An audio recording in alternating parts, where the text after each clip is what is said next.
안녕하세요. 저는 얼마 전에 이혼하고 싱글이 된 30대 후반의 여성입니다. 원래 다른 분들의 사연을 출퇴근하며 듣기만 하다가 문득 저의 이혼 사연도 쓰면 재밌을 것 같아 사연을 보내요. 사실 제가 지인들에게 저의 이야기를 하는 편이 아니라서 친구들도 저의 이혼 사실을 모릅니다. 그런데 얼마 전 뻔뻔하고 기가 막힌 짓거리를 벌인 남편이라는 작자에게 제대로 복수를 했어요. 통쾌하고 짜릿한 이야기를 속 시원하게 말하고 싶은데 행복하게 가정생활을 하는 친구들에게 말하기는 뭔가 좀 그렇더라고요. 그래서 여기 청취자분들께 저의 이야기를 한번 들려드릴까 해요. 끝까지 잘 들어주세요. 저와 남편은 결혼 전 같은 회사에 다녔습니다. 남편은 정규직, 저는 계약직이었는데 남편은 선배 사원들은 물론 계약직 사원들에게까지 친절하고 어려운 부탁도 잘 들어주었어요. 그런 모습이 좋아 보였던 저는 남편에게 호감이 생겼고 그 후 연애를 한 뒤 결혼까지 앞두게 되었죠. 결혼을 생각하고 처음으로 시댁에 갔던 날 저는 시어머니를 보고 깜짝 놀랐습니다. 시어머니가 저를 어릴 때 키워주셨던 돌아가신 할머니와 쌍둥이가 아닐까 싶을 정도로 닮으셨더라고요. 시어머니는 저를 반기시거나 제게 웃음을 보이시지는 않았지만 그래도 참 좋았답니다. 시댁은 우리 집에서 30분 거리에 있는 수도권 근교의 시골 마을이었어요. 시아버지는 예전에 돌아가셨고 시어머니는 농사를 지으시면서 수확한 농작물을 인터넷으로 판매하고 계셨습니다. 우리는 결혼을 준비하며 서로의 금전 상태를 공유했는데 남편은 직장 생활을 오래 한 것에 비해 모은 돈이 얼마 없었어요. 왜 그런가 했더니 그동안 월급의 절반을 시어머니께 드려서 저축할 수가 없었더라고요. 지금까지는 그렇게 살았어도 결혼 후에는 이렇게까지 용돈을 드리는 것은 무리일 것 같아 저와 남편은 결혼 전 시어머니를 뵙고 이 부분에 대해 확실히 말씀드렸습니다. 아무래도 말씀드리지 않고 용돈을 줄여버리면 시어머니께서 난처한 부분이 생길 수도 있을 것 같았거든요. 시댁을 찾아가 남편이 먼저 용돈을 줄여야 할 것 같다는 이야기를 꺼내니 시어머니는 표정이 좋지는 않으셨어요. 아직 둘이 살림을 합치지도 않았는데 벌써 이 어미 용돈 줄일 생각부터 하냐? 엄마로서는 조금 서운하구나. 그래도 이해해줘요. 앞으로 우리 둘이 아기도 낳고 먹고 살려면 빠듯해. 요새 집값이며 물가도 다 고공행진이고 서운해만 하시지 말고 이해 좀 해줘요. 이놈이 그동안 이 어미가 키워준 건 생각 안 하고 벌써 여자한테 휘둘려서는 제가 그러라고 시키디? 그게 아니라 나도 이제 가장이 되어보니 현실적인 금전적인 문제들도 보이고 해서 못난 놈, 내 아들 등쳐먹는 못된 엄마 아니냐 알겠다. 상황이 이러니 어쩔 수 없지 뭐. 대신 나도 형편이 넉넉하지는 않아서 신혼집은 못 해주겠다. 매달 들어오던 용돈이 줄어서 나도 먹고 살기 힘들어지지 않겠니? 시어머니는 용돈을 줄이는 것에 대해 반기시지 않았지만 결국 우리의 뜻을 따라주셨어요. 대신 집 마련은 도와줄 수 없다고 말씀하셨죠. 이 사실을 알게 된 친정 부모님은 저희 신혼집을 마련해 주신다고 했지만 저나 남편이나 우리의 힘으로 시작을 해보고 싶어서 일단 원룸의 월세방으로 신혼집을 마련했습니다. 넉넉하지는 않지만 마음은 풍족했던 결혼 후 저와 남편은 주말마다 시어머니한테 가서 농사일과 인터넷 판매를 도와드렸어요. 사실 주말에는 집에서 쉬고 싶기도 하고 남편과 단둘이 오붓한 시간을 보내고도 싶었지만 남편이 어머니 혼자 농사 일하기 힘들어하셔서 걱정된다고도 하고 시어머니가 돌아가신 할머니 같다는 생각에 피곤해도 좋은 마음으로 시댁에 갔습니다. 그렇게 3개월이 지났고 결혼 전부터 다녔던 회사와의 계약이 끝났어요. 그래서 저는 회사를 관두고 새로운 일을 구하려 했으나 경기가 어려워서인지 면접 보러 오라는 연락조차 받지 못했습니다. 그 덕에 전 생각지도 못하게 전업주부가 되었죠. 회사 생활을 하다가 집에 있으려니 몸은 편하기는 하지만 이제 사회에서는 제가 쓸모가 없어졌다는 생각에 마음이 울적하더라고요. 하지만 저와는 다르게 시어머니는 점점 바빠지셨습니다. 시어머니의 농작물 판매가 입소문이 나면서 주문량이 많아지기 시작했고 시어머니 혼자 처리하기 힘든 상황까지 되었죠. 하루는 집에 있는데 시어머니한테 전화가 왔어요. 얘야, 이제 나도 나이가 먹어서 일하기가 너무 힘들구나. 지금 주문도 너무 많아서 나 혼자 모든 일하기가 벅차. 너 지금 회사 계약이 끝나서 집에 쉬고 있다고 들었는데 여기 와서 나 좀 도와주지 않을래? 사실 시어머니의 이런 부탁이 편하게 들리지는 않았지만 돌아가신 할머니가 꼭 제게 부탁하신 것 같아 무시만 할 수 없었어요. 그래서 많은 고민 끝에 시댁과 같은 동네의 자그마한 주택으로 이사를 하게 되었고 저는 시어머니의 일을 도우며 시댁의 모든 대소사에 다 참여했습니다. 힘들기는 했지만 제가 시댁의 유일한 며느리에다가 회사에 다니는 것도 아니었으니 당연히 해야 할 일이라고 생각했어요. 일 자체는 크게 힘들지 않았습니다.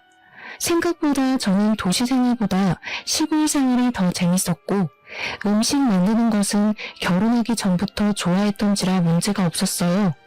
다만 시어머니는 항상 동네 사람들 앞에서 자신이 엄청 좋은 시어머니인 것처럼 말하고 다녔습니다.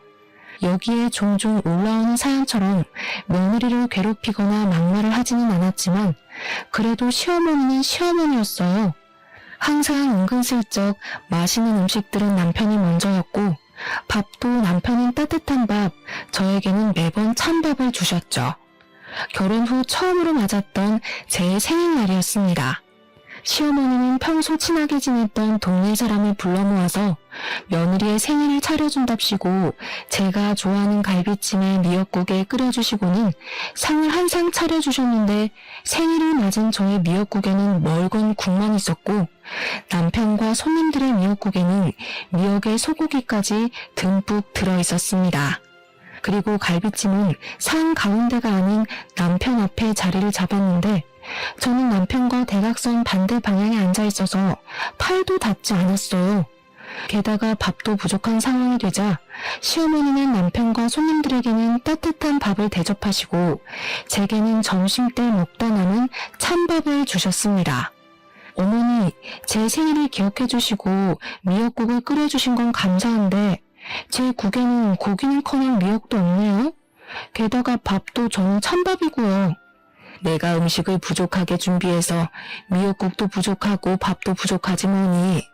그런다고 기껏 초대한 손님한테 대충 대접해 줄 순 없잖아. 그러니 그냥 네가 좀 넘어가 주지 않으련? 그래, 그냥 먹어.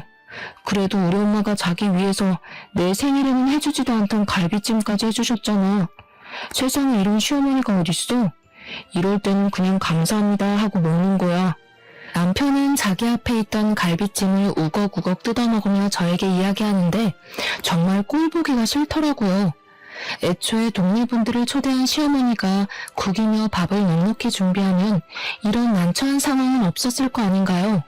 무엇보다 저는 그냥 남편과 단둘이 오붓한 생일을 바랬는데 시어머니가 굳이 이런 생일상을 차리신 이유가 동네 사람들에게 착한 시어머니처럼 보이고자 하려는 것 같아 기분이 썩 좋지는 않았습니다. 그래, 새색시가 이해해. 우리처럼 나이 먹으면 잘하던 음식도 못하게 되고 그래. 그래도 시어머니가 며느리 생일이라고 동네 사람들 불러 모아서 잔치상도 차리고 새색시 아주 복받았네. 나 때는 시어머니한테 미역국 얻어먹는 거 상상도 못했어. 생일이라고 말도 못 꺼냈다고. 아마 내 시어머니는 죽을 때까지 내 생일이 언젠지도 모르셨을 거야. 동네 할머니들이 하나같이 입을 모아 시어머니가 생일이라고 상을 차려주는 것이 어디냐고 하시는데 거기서 더는 말하기가 어려웠습니다. 저는 어쩔 수 없이 찬밥에 미역국을 말아서 먹었고 남편은 따뜻한 밥에 갈비찜을 아주 맛나게 먹었죠. 그리고 며칠 뒤 주말이라 시댁에 가서 밥을 먹었는데 또 시어머니는 또 찬밥을 주셨습니다. 그래서 이번에는 대놓고 남편의 따뜻한 밥과 제 찬밥을 바꾸었어요. 그 모습을 본 시어머니는 표정이 싸늘하게 굳었습니다. 너 지금 뭐 하는 짓이냐? 어떻게 하늘 같은 남편의 밥을 네 밥과 바꿔? 저도 집에서는 가장 따뜻한 밥 먹고 살았어요. 그런데 어제도 그러고 오늘도 그러고 계속 제게 찬밥만 주시니까 부당하다는 생각이 들어서요. 그리고 제가 이렇게 건강해 보여도 찬 음식 자주 먹으면 꼭 체하더라고요. 너는 항상 집밥을 먹지만 우리 아들은 밖에서 뭘로 만들었는지도 모르는 식당밥 먹고 다니는데 집에서라도 당연히 따뜻한 밥을 먹어야 하는 거 아니야? 어머니, 저도 집에서는 귀하게 자란 딸이에요. 막말로 제가 집에서 놀기만 하는 것도 아니고 어머니랑 같이 일하는데 저도 따뜻한 밥 먹을 권리 있다고요. 너는 결혼 전에도 다달이 우리 아들이 내게 주던 돈도 줄이더니 참 당돌하네. 옛날에는 시어미 말에 며느리들이 아무 말도 못했는데 정말 세상이 어찌 돌아갈는지. 아이고, 억울해서 못 살겠다. 에이, 밥 안 먹으련다. 시어머니는 결국 화가 나 큰 방에 들어누웠고 남편은 꼭 밥상머리 앞에서 눈치 없이 그렇게 행동해야겠냐며 저를 구박했습니다. 다음날 남편은 회사에 출근하고 저는 시어머니가 걱정돼 아침부터 시댁에 찾아갔어요. 시어머니는 여전히 머리를 싸매고 누워 계셨고 시어머니의 소식을 들은 동네 할머니들이 시모가 걱정돼서 집에 오셨습니다. 저는 집에 오신 분들에게 과일이라도 대접하려고 부엌에서 주전부리를 꺼내 시어머니가 누워 계신 큰 방 앞으로 갔어요. 형님, 며느리가 나 일 도와준다고 여기 온 건 너무 고마운데 며느리 눈치 보느라 너무 힘들어 죽겠어. 생일이라고 내가 며느리 생일상도 차려 어제는 밑반찬 몇 개 해놨으니 가지러 오라고 할 겸 같이 저녁을 먹었는데 내가 노망이 났는지 또 밥을 적게 했지 뭐야. 그래서 나는 밥 한 숟갈도 못 뜨고 며느리한테는 찬밥이라도 줬지. 그런데 그거 가지고 나한테 따박따박 대들더라니까. 말년에 아들이랑 같이 산다고 되게 부러웠는데 또 그렇지만도 않네. 나라도 진짜 억울했겠어. 이렇게까지 며느리 생각하는 시어머니가 세상에 어디 있다고 말이야. 젊은 년이 버르장머리만 없어서 내가 어떻게 한 소리 해? 그러지는 마셔. 아무리 며느리라지만 남의 집 귀한 따님인데 그러면 쓰나. 그래도 내 옆에서 같이 일도 도와주잖아. 간간히 용돈도 주고 말이야. 비록 며느리 때문에 용돈이 줄기는 했지만 그래도 그게 어디야? 저는 시어머니가 동네 어르신들에게 하는 이야기를 들으니 정말 어이가 없었습니다. 그래도 일단 손님들 대접은 해야겠기에 방문을 여니 이미 동네 어르신들은 시어머니의 이야기만 듣고 저를 위아래로 훑으시며 혀를 끌끌 차고 계셨어요. 내가 솔직히 남의 집 일에 이래라 저래라 간섭하기는 싫지만 그래도 내가 한마디만 할게. 솔직히 세상 천지에 며느리에게 밥상 차려다 주는 시어미가 어디 있니? 기왕에 시어미 도우러 여기 왔으면 좀 잘 좀 모셔. 이게 뭐니 이게? 어르신들이 얼마나 저에게 역정을 내시던지 저는 그 자리에 그대로 굳어버렸고 그 모습을 뒤에서 지켜보던 시어머니는 아주 만족스러운 표정을 짓고 계셨어요. 저는 시댁에서 집으로 돌아와 이렇게 살다가는 평생 시어머니와 남편에게 큰 소리도 못 내보고 당하고만 살 것 같다는 생각이 들었습니다. 사실 시골에서 살고 있고 아기도 없어서 돈 나갈 일이 많이 없기는 하지만 지금은 남편의 돈으로 생활을 꾸려나가다 보니 아무래도 돈을 쓰고 장을 볼 때마다 어쩔 수 없이 남편 눈치가 보였어요. 그래서 더 남편과 시어머니한테 아무 소리 못하고 가만히 있을 수밖에 없었습니다. 그래서 돈을 벌어야겠다는 생각에 저는 아르바이트라도 하려고 했으나 외진 동네이다 보니 마땅한 일자리가 보이지 않았어요. 저는 오랜 고민 끝에 시어머니처럼 인터넷 쇼핑몰을 열어보기로 했습니다. 일단 여기저기서 쇼핑몰을 효율적으로 운영하기 위한 공부를 시작했고 오전 오후에는 시어머니의 일을 도왔고 저녁과 밤에는 저의 쇼핑몰 일을 했어요. 다행히 한두 개씩 판매가 되기 시작했고 수익만으로 먹고 살 만큼은 아니어도 한 달에 100만 원 정도는 벌 수 있었습니다. 남편과 저는 각자의 일로 아주 바쁘게 시간을 보내고 있었던 어느 날이었어요. 그날은 꿈자리가 왠지 모르게 뒤숭숭했습니다.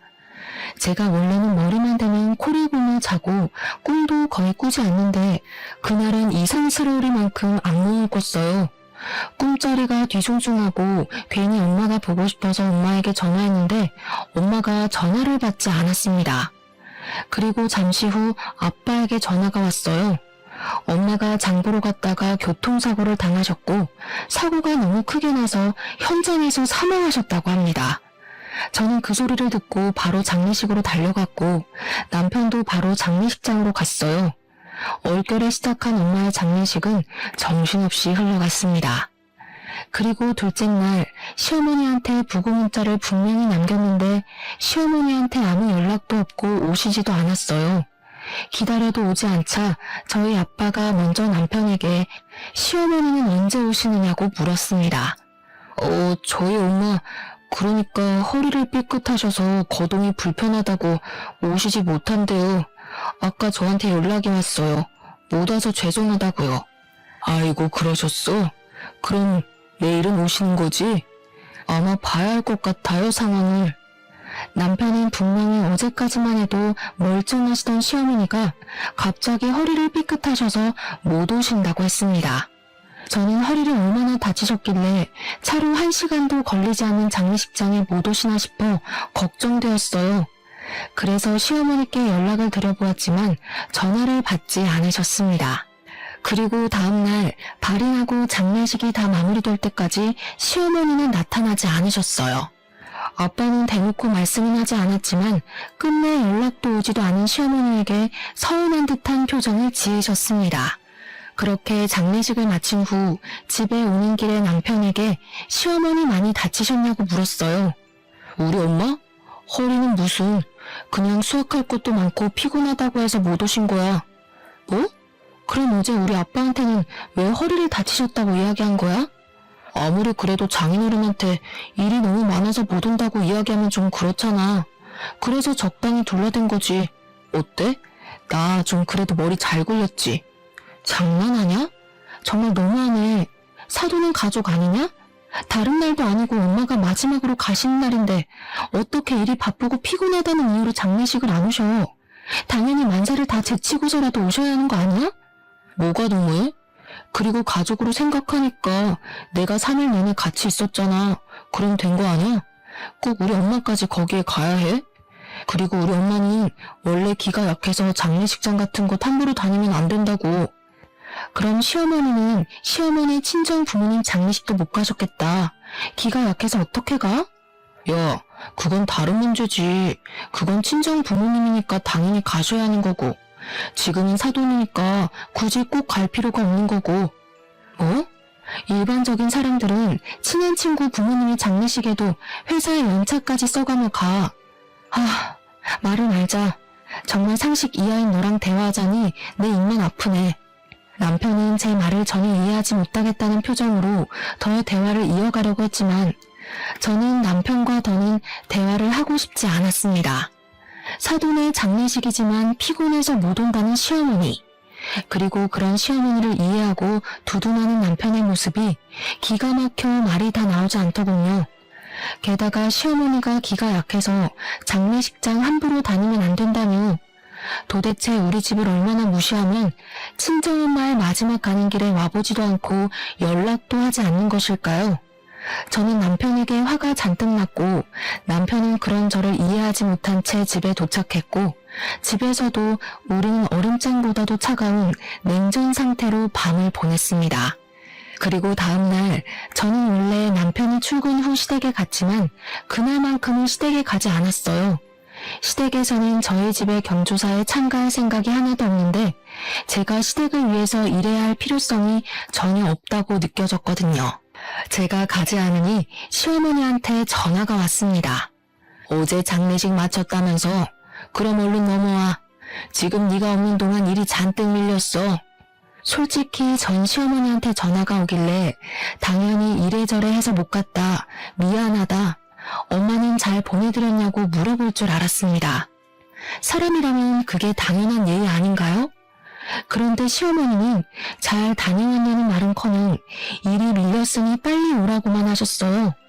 어머니, 솔직히 어머니한테 너무 서운해요. 아무리 그래도 사돈인데 어떻게 그렇게 연락도 없고 오시지도 않으세요. 죽을 사람은 죽더라도 할 일은 해야 하지 않겠니? 그리고 여자는 결혼하면 친정과는 연을 끊어야 해. 너도 그 생각으로 여기까지 온 거 아니야? 솔직히 나는 너 발인 때만 갔으면 했다. 무슨 여자가 친정엄마 돌아가셨다고 3일 내내 있으려고 그래? 그게 지금 무슨 말씀이세요? 그러면 딸들은 친정엄마가 돌아가셔도 장례식장에 가면 안 된다는 말씀이세요? 제가 부모님의 유일한 자식인데도요. 솔직히 장례식장에서 딸이 할 일이 뭐가 있니? 그냥 발인 때 나가서 마지막 인사나 하면 그만이지. 그러는 어머니 친정어머니 장례식 때도 발인 날에만 가셨나요? 너는 참, 내가 한마디 하면 그냥 네 하면 되지 꼭 그렇게 하나하나 따지고 들더라. 아주 버릇이 안 좋아. 내가 너 지금 지켜보고 있다. 뭐 하나 제대로 걸리기만 해봐. 그리고 빨리 넘어와 일이나 하게. 저는 시어머니와 대화를 하면 할수록 정이 뚝 떨어졌습니다. 그래서 그냥 아무 말 없이 전화를 끊어버렸고 이제부터는 절대 시댁 행사에 참여하지 않기로 했어요. 며칠 뒤 그날은 시아버지 제삿날이었고 역시 시어머니한테 전화가 왔습니다. 우리 제사 준비해야 해서 장 봐야 하는데 언제 오니? 저는 시아버지 얼굴을 본 적도 없는데 제가 왜 해요? 너 요새 왜 그러니? 요새는 일하러 오지도 않고 내가 너 없어서 얼마나 힘든 줄 알아? 언제까지 그렇게 해처럼 굴 거야? 넌 이 집의 며느리야. 그럼 며느리 도리는 당연히 해야 하지 않겠어? 시어머니는 저한테 며느리의 도리를 운운하며 도대체 왜 그러냐고 저에게 화를 내셨지만 저는 그냥 전화를 끊어버렸습니다. 그리고 그날 밤 퇴근한 남편이 저에게 얘기 좀 하자며 도대체 요새 왜 그러냐고 묻더라고요. 내가 안 그러게 생겼어? 다른 일도 아니고 장례식인데 오시지도 않고 오자마자 위로는커녕 일부터 시키고 어떻게 그래? 그럼 산 사람은 살아야지. 사람 죽었다고 생업을 다 포기하니? 그리고 누구나 다 나이 먹으면 죽어. 다만 장모님은 조금 그 순간이 일찍 온 것뿐인데 도대체 언제까지 그렇게 방황하면서 살 건데? 누가 언제 생업 포기하래? 너네 엄마 평생 일하지 말랬냐고. 그냥 딱 하루, 이틀만 와달라는 거였잖아. 아니 1년 365일 중에 길어야 단 이틀도 우리 엄마를 위해 시간을 못 내? 그것도 인생에서의 마지막 날을. 지금 이 시기가 얼마나 바쁜 시기인지 너도 알잖아. 지금 바짝 일해서 1년을 먹고 살아야 하는데. 그리고 너네 엄마 장례식 때 나만 가면 됐지. 우리 엄마도 꼭 가야 해. 저는 남편의 이런 말을 전혀 이해할 수가 없었고 그날 남편과 저는 큰 소리를 내며 대판 싸웠습니다. 다음 날이 되어도 남편에 대한 화난 감정은 풀리지 않았고 저는 너무 답답한 마음에 엄마를 모신 곳으로 갔어요. 엄마 앞에서 한바탕 울고 나니 답답했던 마음이 어느 정도 풀렸습니다. 어느 정도 진정을 시킨 후 다시 집으로 가려고 나왔는데 모텔 앞에서 모텔을 바라보며 서 있는 남편을 보았어요. 그런데 그 옆에 웬 여자가 있었고 그 여자는 아주 해맑은 미소로 남편의 팔짱을 끼웠습니다. 딱 봐도 남편과 그 여자는 모텔에서 나오는 길이었어요. 누가 보아도 남편과 그 여자는 애인 같아 보였죠. 저는 너무 화가 나 견딜 수가 없었고 이제 이 남자와 나는 더 이상 같이 살지 못하겠다 생각이 들었습니다. 저는 일단 남편과 그 불륜녀가 함께 팔짱을 끼며 다정하게 걷는 모습을 사진 찍었어요. 그리고 그날 밤 퇴근한 남편에게 오늘 어디에서 뭘 하고 있었냐고 물었습니다. 뭐 하긴 뭐해. 회사에서 여태껏 일하다 왔지. 무슨 갑자기 뻔한 질문을 해? 일? 하긴 뭐 일도 하긴 했겠다. 그런데 이 사진은 뭐야? 저는 남편과 불륜녀가 함께 모텔에서 나와 팔짱을 끼고 길을 걷는 사진을 보여주었습니다. 남편은 처음에는 거래처 여직원이라는 말도 안 되는 소리를 했다가 결국 잠깐 만나는 사이였다고 시인을 하더군요. 유부남이 여자랑 잠깐 만나고 할 게 뭐 있어? 이런 걸 바로 불륜이라고 하는 거야, 이 멍청이야. 싸울 필요도 없이 그냥 이혼하자. 솔직히 너나 나나 요새 많이 서로 힘들었잖아. 아이도 없으니 그냥 깔끔하게 갈라서자고. 이혼? 이혼하면 우리 집 일 누가 해? 내가 그 좋은 회사 그만두고 엄마 옆에서 일할 수 없잖아. 그리고 너랑 내가 이혼하면 우리 집 대소사는 다 누가 챙겨? 당장 명절 차례상부터 시작해서 김장 제사까지 누가 하냐고. 살림은 또 누가 하고? 나 절대 이혼 못해. 자기 엄마는 우리 엄마 장례식 때 오지도 않았으면서 이혼을 하자고 하니 자기네 집 일할 사람 없다며 이혼하지 말자고 하는데 정말 기가 막히고 코가 막힐 노릇이더라고요. 너네 집 일은 네가 알아서 해야지. 그걸 왜 나한테 말해? 솔직히 말해서 우리 엄마 장례식 때도 오지 않은 시어머니를 내가 왜 도와야 하는데? 내가 왜 그런 시어머니를 도와서 너네 조상 차례상도 차리고 너네 가족 먹을 김장도 하고 제사상도 차려야 하냐고. 난 절대 못해. 그냥 이혼하자. 네가 이혼 안 한다고 해도 내가 이혼 소송할 테니까 그런 줄 알아. 우리 어디 한번 끝까지 가보자고. 다음날 저는 남편이 출근하자마자 바로 이혼 변호사를 찾아갔습니다. 제 상황을 이야기하니 일단 확실한 증거를 잡아야 이혼 소송에서 이기고 위자료까지 받을 수 있다고 했어요. 그래서 저는 일단 남편이 불륜을 저질렀다는 증거를 수집하기 위해 일주일 동안 남편이 출근한 후 남편의 회사 근처로 가보았습니다. 하지만 남편도 생각이 있는지 회사 밖으로 나오지 않더라고요.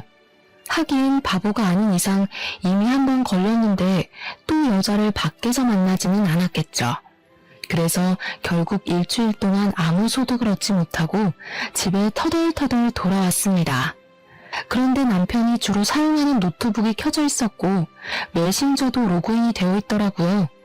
사실 저는 한 번도 남편의 핸드폰이나 노트북을 몰래 본 적이 없었습니다. 아무리 부부이고 가족이라고 해도 그건 예의가 아니라는 생각이 들었거든요. 그런데 이렇게 된 이상 저는 증거를 수집해야만 했고 그래서 남편의 메신저를 몰래 보았습니다. 남편의 메신저에는 어떤 여자와 사랑의 대화를 나눈 증거가 한가득 있더라고요. 저는 화가 너무 나서 터질 것만 같은 심장을 부여잡고 하나하나 차근차근 읽어보았는데 정말 욕이 절로 나왔어요. 남편은 대낮부터 모텔 대시라고 퇴근 후에는 만나서 데이트까지 알차게 즐겼습니다. 저는 여기서 밭일하고 쇼핑몰 일하느라 바빴는데 남편은 다른 여자랑 주말마다 만나서 여기저기 쏟아냈다고 생각하니 정말 화가 머리 끝까지 치밀어 올랐어요. 저는 반드시 이 둘을 가만두지 않으리라 다짐하며 일을 갈았죠. 그렇게 혼자 정신 나간 여자처럼 욕을 하다가 겨우 마음을 진정시키고 메신저의 모든 내용을 이미지 파일로 저장했습니다. 그런데 노트북에는 이것 말고도 정말 이상한 것이 있었어요. 여자 화장실을 몰래 찍은 듯한 영상이 한가득 있더라고요. 이게 뭔가 싶어 자세히 보니 그 여자 화장실은 제가 결혼 전 남편과 다니던 그 화장실이었고 영상 속의 여성분들 얼굴 중에는 제가 아는 여성분들도 있었습니다. 순간 남편과 같은 회사 다닐 때 회사 여자 화장실에 변기가 막혔을 때마다 앞장서서 도왔던 일이 떠올랐어요. 사실 회사 다닐 때 이상하게 여자 화장실에 변기통이나 하수구가 종종 막혔었거든요. 그때마다 다른 사람들은 화장실 하수구나 변기통을 뚫는 것을 싫어했습니다. 그런데 남편만은 달랐어요. 여자 화장실이 또 막혔어요. 도대체 뭐가 문제이지? 제가 한번 봐볼게요. 여자 화장실 잠시 들어가도 되죠?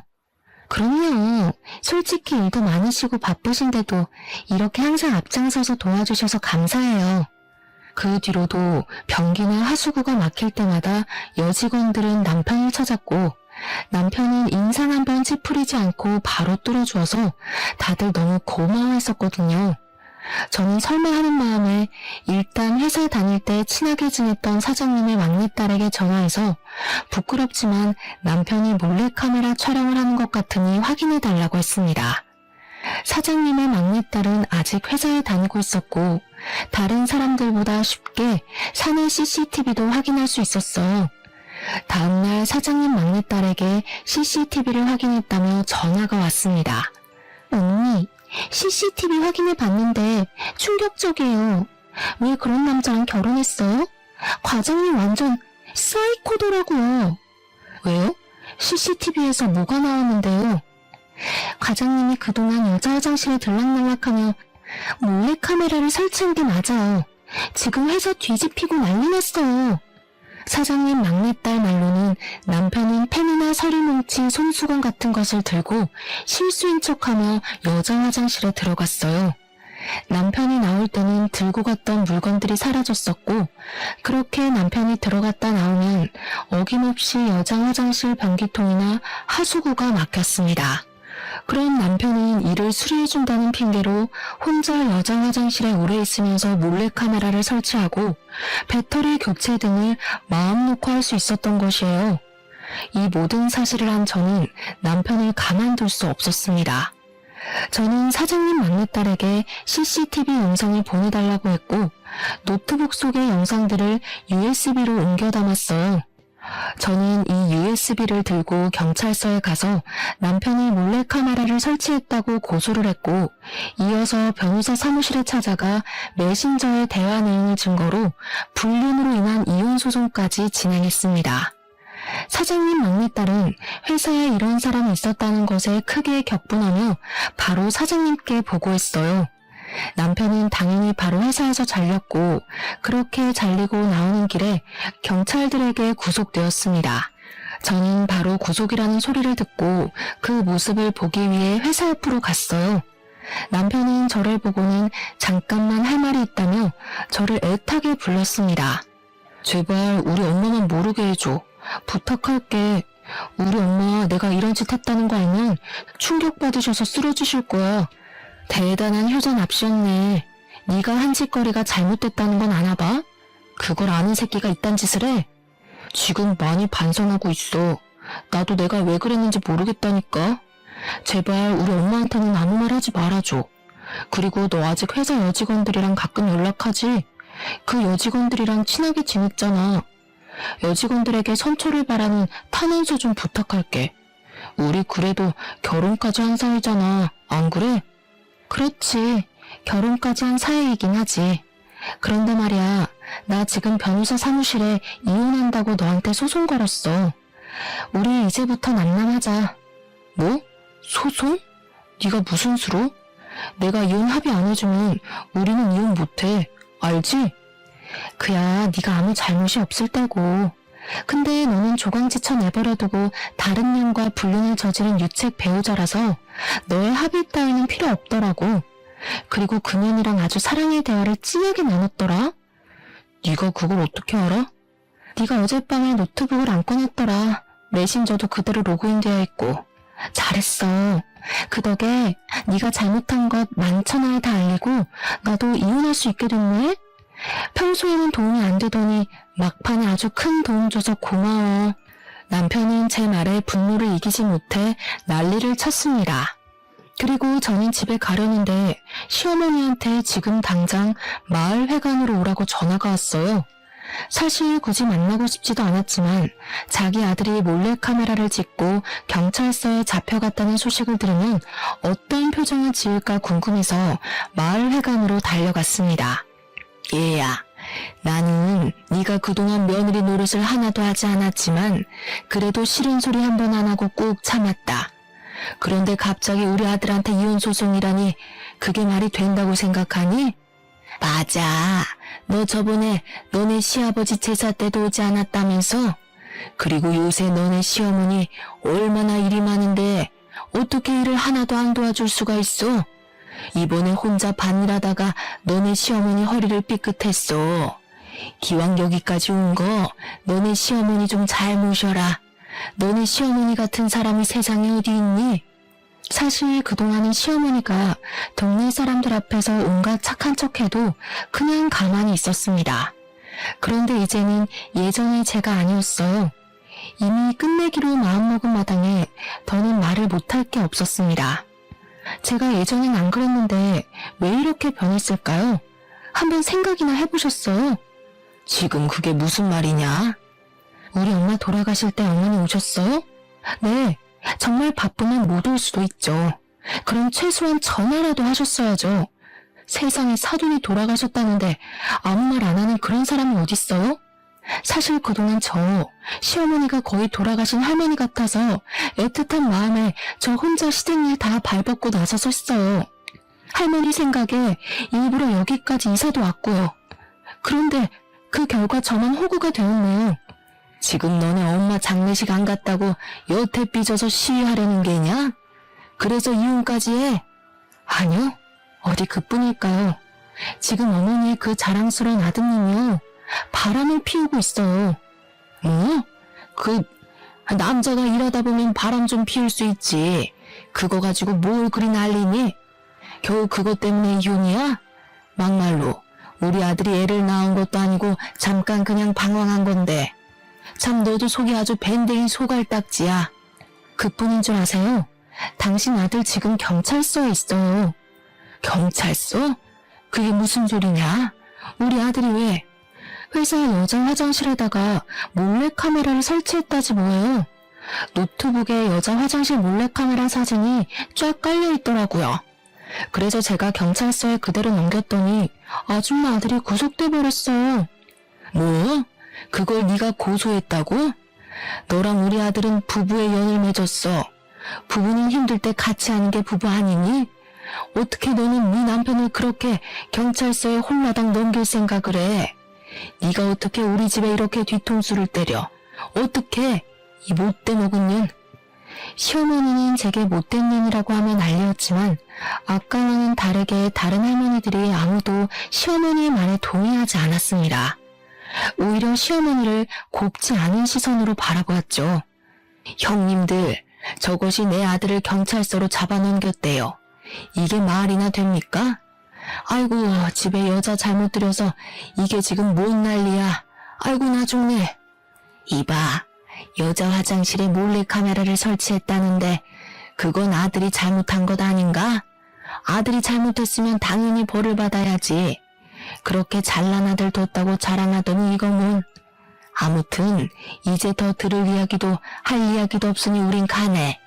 다시는 연락하지 마. 솔직히 맨날 은근히 며느리 차별했으면서 맨날 착한 척은. 다들 갑시다. 동네 할머니들은 난리치는 시어머니를 두고 다들 각자의 집으로 가셨고 저도 바로 저의 집으로 돌아갔어요. 그 뒤로 남편은 기나긴 재판 끝에 징역 10개월의 집행유예 2년이 선고되었습니다. 그리고 남편이 불륜을 저질렀다는 증거가 입증되어 감옥에서 이혼하게 되었어요. 또한 저는 공동명의로 같이 살던 집을 위자료로 받아서 그 집을 팔고 남편에게로 갔습니다.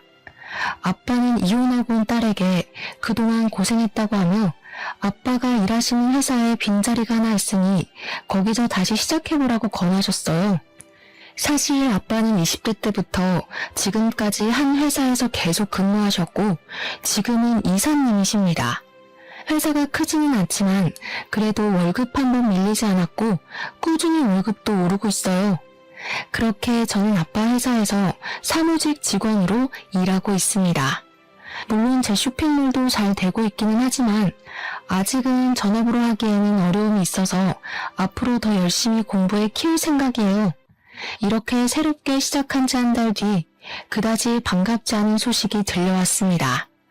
바로 시어머니 소식이었는데 사실 시어머니한테는 나물 캐서 파는 것이 유일한 돈벌이였잖아요. 하지만 시어머니가 동네 사람들의 손가락질이 두려워 낮에는 집 밖으로 나가지 않고 밤에만 밖으로 나가 나무를 캐러 다녔대요. 그런데 시골길이 밤에 정말 어둡고 무섭거든요.